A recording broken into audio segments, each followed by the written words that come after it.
الرجيم بسم الله الرحمن الرحيم الحمد لله رب العالمين والعاقبة للمتقين والصلاة والسلام على سيدنا ونبينا وطبيب قلوبنا وشفيع ذنوبنا أبي القاسم محمد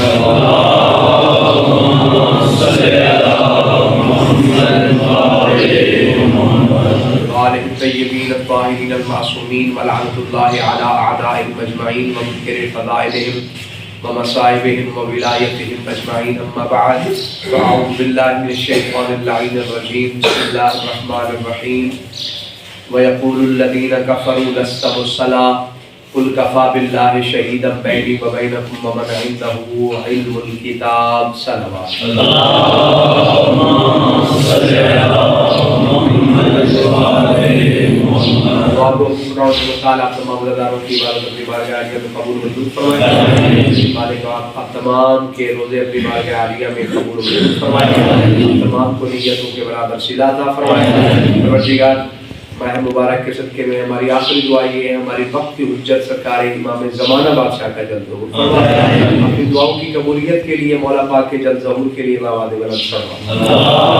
اللهم صل على محمد وعلى علم پہ بات چل رہی تھی. علم کی ہم نے اقسام بیان کی تھی.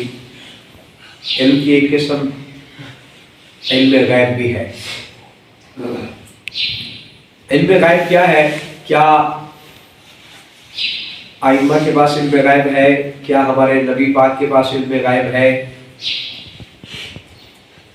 کچھ لوگ یہ اعتراض اٹھاتے ہیں کہ نہ نبی کو علم غیب ہے اور نہ ائمہ کو علم غیب ہے. اب تو اپنے بھی بات کرنے لگ گئے ہیں. قرآن میں ارشاد ہوتا ہے وَمَا كَانَ اللَّهُ لِيُطْلِعَكُمْ عَلَى الْغَيْبِ وَلَكِنَّ اللَّهَ يَجْتَبِي مِن رُّسُلِهِ مَن يَشَاءُ. اللہ کی یہ شان نہیں کہ ہر کسی کو علم غیب پہ مطلع کرے مگر اپنے رسولوں میں سے جسے چاہے اسے عطا کر سکتا ہے. تو پتہ چلا رسولوں کے پاس علم غیب ہو سکتا ہے، یہ اللہ نے کہا ہے. تو جو سلطان الانبیاء ہو اس کے بارے میں کیا؟ اصل میں علم کے کچھ معانی ہیں جن کے بارے میں لوگوں کو اطلاع نہیں ہے. وہ سمجھتے ہیں علم کا معنی صرف علم کا جو معانی ہے اس کا مطلب جاننا ہوتا ہے.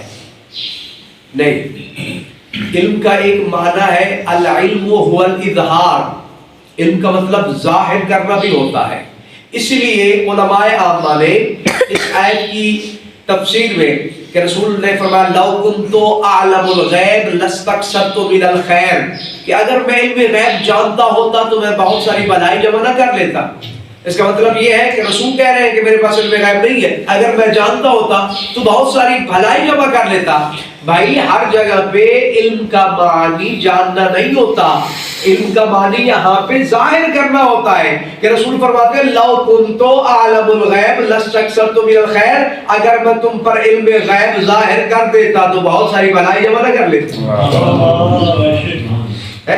تو علم کا مطلب علم غیب یعنی غیب کے بارے میں جاننا. اب علم کیا ہے اور غیب کیا ہے، اس کی بہت ساری گفتگو اس پہ ہو سکتی ہے کہ علم اور غیب. میں نتیجے میں بتاؤں گا علم اور غیب کیا ہے، یہ آخر میں بتاؤں گا. پہلے علم غیب کی طرف چلتے ہیں کہ علم وحی بھی ہم نے بتایا تھا کہ علم کسبی جو انسان تکسیب کر کے حاصل کر لیتا ہے. جس طرح جادوگروں کا علم جو ہے وہ کسبی تھا کہ انہوں نے کسب کیا تھا، سیکھا تھا، پھر جا کے حجت کے سامنے آ کے انہوں نے اپنے علم کا اظہار کیا. اور علم وحی وہ ہوتا ہے جسے اللہ اپنی خلقت سے پہلے اس کی ودیت میں رکھ دے. اس لیے تو سورہ رحمان میں آواز دی الرحمن علم القرآن خلق الانسان. رحمان وہ ہے جس نے پہلے علم دیا ہے پھر خلقت کی ہے. اور علم غیب کیا ہے؟ ہمارے نبی کے پاس علم غیب ہے. میں دو مثالیں سنا کے وغیرہ تو پورا اشیاء خمسہ ہو سکتا ہے. سرکار کے علم غیب پہ اتنے معجزات اور باہرات ہیں، اتنی خبریں ہیں. پھر ہر معصوم نے علم غیب کی خبریں دی ہیں، ہمارے نبی پاک نے خبریں دی ہیں. بس میں ایک خبر سنا کے دو جملے مولا امیر المومنین کے علم غیب کے اور آپ کی رحمت تمام کرنے لگا ہوں. جنگ ذات وادی السلاسل، یہ پہاڑ کی چوٹی پہ یہ جنگ تھی جس کو فتح کرنا تھا امیر المومنین کو. وہ دو باتیں نبی پاک کے کی سنا کے دو مولا کی آپ کی اجازت تمام کر لے گا.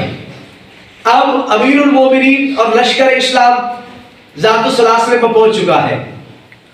ادھر نبی پاک نے مسجد نبوی میں مغرب کی نماز پڑھائی. نماز پڑھنے کے بعد سرکار منبر پہ تشریف فرما تھے، لوگ سامنے بیٹھے رہے. سرکار نے فرمایا آج کسی نے جانا نہیں. نبی نے وہاں پہ بیٹھ کے ذات السلاسل کے فضائل پڑھنے شروع کیے. لوگوں کو بتا رہے ہیں کہ اب میدان سج رہا ہے، اب فلاں نے گھوڑے پہ زین رکھ دی ہے. اب میں ایک جملہ کہنے لگا ہوں جو عزادار قدیمی بیٹھے ہیں، اب جنگ شروع ہو گئی ہے. اب سرکار فرما رہے ہیں فلاں بھاگ رہا ہے، فلاں چھپ رہا ہے، فلانا بھاگ رہا ہے، فلاں چھپ رہا ہے، فلانا بھاگ رہا ہے. ساری رات سرکار نے ذات السلاسل کی خبریں دیتے دیتے اچانک صبح کی نماز سے پہلے منبر پہ بیٹھ کے نبی پاک نے نعرہ تکبیر بلند کیا. فرمایا اللہ اکبر، اللہ اکبر. لوگوں نے کہا یا رسول اللہ کیا جنگ فتح ہو گئی؟ سرکار نے فرمایا نہیں نہیں، میں نے نعرہ تکبیر اس لیے بلند کیا ہے کہ میں دیکھ رہا ہوں اب میرے بھائی علی نے اپنے رہبان پہ زین کو سجا کے ایک اعلان کیا ہے. فرمایا لوگوں سن لو، جو جو بھاگ گئے ہو، جو جو ابھی فتح نہیں کر سکے، میں تمہارے ساتھ وعدہ کر رہا ہوں اگر صبح کی نماز ذات السلاسل کی چوٹی پہ نہ پڑھائی تو مجھے اللہ کا شیر نہ کہنا.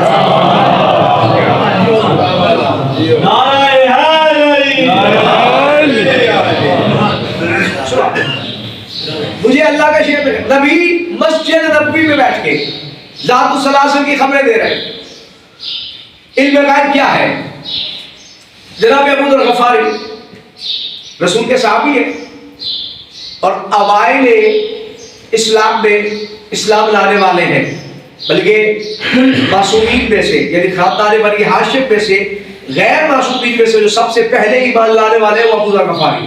علماء کا متفق فیصلہ ہے مذہب اہل بیت، سب سے پہلا جو مسلم ہے وہ جناب ابو ذر غفاری ہے. سرکار نے اعلان اسلام کیا. اب کچھ لوگ مان رہے ہیں، کچھ نہیں مان رہے. سرکار لوگوں کو بلا رہے ہیں اور ابو ذر کہتے ہیں کہ میں، ان کا پہلا نام تھا جندب ابن جنادہ، کہتے ہیں میں بکریاں چرا رہا تھا مکہ کی کسی وادی میں، تو اچانک ایک بھیڑیے نے میرے غلے پہ حملہ کیا. تو میں نے پتھر اٹھا کے دے مارا ایک طرف سے، دوسری طرف سے آیا میں نے پھر پتھر مارا، پھر وہ تیسری طرف سے آیا میں نے پھر پتھر مارا. جب چوتھی طرف سے آیا نا تو میں نے کہا مارا ہے تو دیکھ باقل و حیا بل، میں نے تجھ سے بڑا بے حیا بھیڑیا دیکھا ہی نہیں. اس وقت اپنے قدموں پہ کھڑا ہو کے کہتے ہیں اقل حیا منی اہل مکہ کا اذ بعث فیہم نبی الرحمت یدعونہ الی اللہ یکذبونہم ویرمونہم بالحجارۃ. بھیڑیا اپنی جگہ پہ کھڑا ہو کے کہتا ہے مجھ سے بڑے بے حیا تو مکہ کے لوگ ہیں کہ اللہ نے ان میں ایک نبی رحمت کو مبعوث کیا ہے اور وہ سارے مکہ والے لوگ اس نبی کو پتھر ایسے مارتے ہیں جیسے تو مجھے مار رہا ہے. لوگ کہتے ہیں کہ میں نے جب یہ بات سنی میرے ہاتھ سے عصا چھوٹ گیا. حیرانی کے ساتھ کھڑا ہوں، دیکھ رہا ہوں کہ بھیڑیا ہے اور اتنی فصیح و بلیغ عربی بول رہا ہے. کہتے ہیں میں نے دل میں سوچا کہ میں اس نبی کے پاس چلا ہی جاؤں کہ اتنا سچا نبی ہے جس کے صدقے سے اس بھیڑیے کو زبان مل گئی ہے، عربی زبان میں بول کے مجھے یہ بتلا رہا ہے. پھر سوچنے لگا کہ اگر میں وہاں چلا گیا نبی پاک کے پاس یہ تو میری بکریاں کھا جائے گا. بس کہنا میں نے یہ سوچا. یا پھر وہ بولا یہی سوچ رہا ہے نا کہ تو نبی کی بارگاہ میں جائے گا اور میں تیری بکریوں کو کھا جاؤں گا. کہتا ہے نہیں، مجھے اس نبی کی نبوت کی قسم جب تک تو واپس نہیں آتا ان کا نگران میں ہوں. میں ہوں. چھوڑ دی بکری، چل پڑا. اب مکہ میں لوگ جمع تھے، سرکار کا آواز سن رہے تھے، خطاب سن رہے تھے. اب سرکار یہی فرما رہے ہیں ایھا الناس انی رسول رب العالمین، میں اللہ کا رسول ہوں، مجھ پہ ایمان لاؤ. تو اچانک جناب ابو ذر داخل ہوئے. رسول مسکرا کے فرمانے لگے ما قصۃ الذئب، وہ بھیڑیے والا واقعہ کیا ہے؟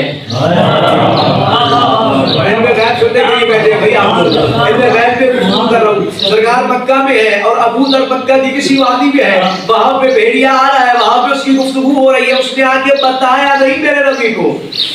اللہ اکبر، ابھی آیا ہے تو نبی پوچھ رہے ہیں باقصۃ الذئب، وہ بھیڑیے والا واقعہ کیا ہے؟ دیکھیں کہتے ہیں قصۃ باللسان کا احلی یا رسول اللہ، آپ کی زبان سے میٹھا ہوگا، اگر آپ خود بیان کریں مجھ سے زیادہ اعلیٰ ہوگا کہ میں نے جو واقعہ ابھی دیکھ کے آیا ہوں۔ سرکار نے فرمایا میں تو جانتا ہوں یہ لوگ ابھی مجھ پہ ایمان نہیں لائے، تو بتا کیا ہوا ہے وہاں پہ تاکہ ان کو بھی پتہ چلے۔ تو نے کہا سرکار میں بکریاں چلا رہا تھا، اس طرح میں وہاں پہ کھڑا تھا، ایک بھیڑی آیا، میں نے اسے ہنکایا، 4 مرتبہ اسے پتھر مارے، تو اس نے مجھے کہا کہ مجھے پتھر نہ مار۔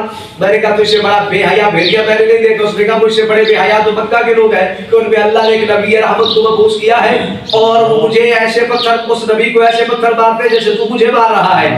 اب سارے مکہ والے لوگ حیرت سے اس کی باتیں سن رہے۔ اب سرکار نے ایک سوال کیا کہ یہ بتا کہ تو خلاف فطرت اس کی بات مان کے آ کیسے گیا؟ ہو سکتا ہے کہ تو جائے تیری ایک بکری بھی نہ بچی ہو، اس نے حملہ کر دیا ہو، پھر اس نے کہا سرکار اس نے آپ کی نبوت کی قسم اٹھائی ہے، میرا یہ ایمان ہے کہ اگر اس نے میری ایک بکری کو بھی خراش لگائی تو اس کی نسلیں نہیں بچیں گی۔ اب جملہ سنیے گا، جو سید بیٹھے ہیں آپ سے دعا لینے کے لیے کہ سرکار نے فرمایا اچھا اگر تیرا یہ ایمان ہے تو میں تجھے بتاؤں تیری بکریاں کس کی امان میں ہے؟ کہتے مولا کس کی امان میں ہے؟ اشارہ کر کے علی کی طرف فرمایا، فرمایا فی امان علی ابن ابی طالب، وہ تو علی کی امان میں ہے۔ علم غیب، اور علم کیا ہے؟ اسی لیے قرآن میں جو میں نے آپ کے سامنے آیت تلاوت کی وَيَقُولُ الَّذِينَ كَفَرُوا لَسْتَ مُرْسَلًا قُلْ كَفَىٰ بِاللَّهِ شَهِيدًا بَيْنِي وَبَيْنَكُمْ وَمَنْ عِندَهُ عِلْمُ الْكِتَابِ۔ کہ فرمایا اے حبیب اگر یہ کافر آپ کو رسول نہیں مانتے تو کیا ہوا؟ نہ مانے، آپ کی رسالت کی گواہی کے لیے قُلْ كَفَىٰ بِاللَّهِ شَهِيدًا بَيْنِي وَبَيْنَكُمْ وَمَنْ عِندَهُ عِلْمُ الْكِتَابِ، آپ کی رسالت کی گواہی کے لیے ایک اللہ کافی ہے اور دوسرا وہ جس کے پاس پوری کتاب کا علم ہے۔ علم پہ بات چل رہی ہے، ہو گئی، وہ جس کے پاس پوری کتاب کا علم ہے۔ امیر المومنین سے سائل نے پوچھا کہ مولا آپ کی سب سے بڑی فضیلت پہ کون سی ایسی فضیلت ہے جس پہ آپ کو سب سے بڑی خوشی ہوئی ہو؟ سرکار نے فرمایا تو مجھے جانتا کتنا ہے؟ میں کہا مولا آپ کے بڑے فضائل پہ سننے پڑے، آپ امیر المومنین ہے، قائد غر المہاجرین ہے، یاسر الدین ہے، اور اس نے جتنی اسی حدیث ہے یاد تھی مولا کے فضائل پڑھتا سرکار نے اتنا جانتا ہے، کہتے مولا مجھے اتنی معرفت ہے آپ کی کہ آپ کا یہ بھی فضائل بنتا ہے، آپ کی یہ بھی فضیلت ہے، آپ کی یہ بھی فضیلت ہے، آپ بتائیں آپ کی سب سے بڑی فضیلت کیا ہے؟ سرکار نے فرمایا جتنی تو پڑھی ہے، جتنی تجھے میری معرفت تھی، یہ ساری فضیلتیں صحیح، لیکن مجھے سب سے زیادہ خوشی تب ہوئی جب اللہ نے رسالت کی گواہی کے ساتھ میری گواہی کو اپنے برابر شمار کیا۔ قل کفیٰ باللہ شہیدا بینی و بینکم ومن عندہ علم الکتاب، فرمایا دیکھیں پوری کتاب کا علم انبیاء کے پاس کیا ہے؟ بلکہ سرکار صادق سے پوچھا گیا تھا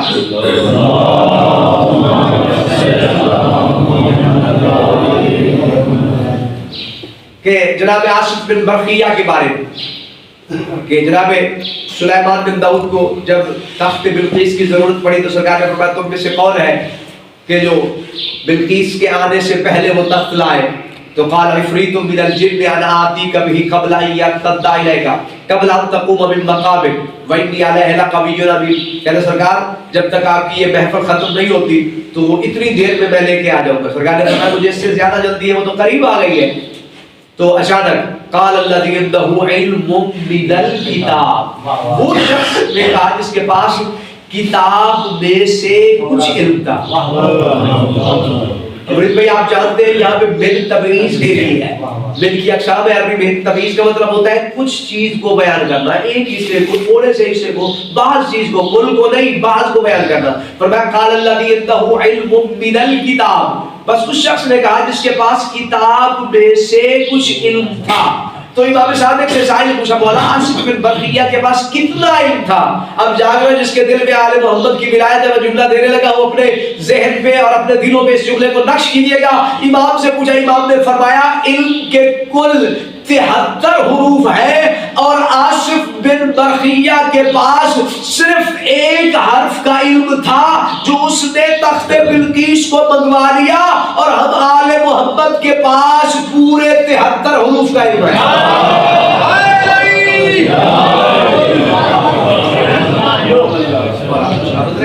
دعا کرتا ہوں اللہ زمانہ آپ کی توفیق عالیہ میں اضافہ فرمائے، ہماری یہ ذکر اپنی بارگاہ عالیہ میں قبول و منظور فرمائے۔ وما علیہ الا البلاغ المبین۔ صلی اللہ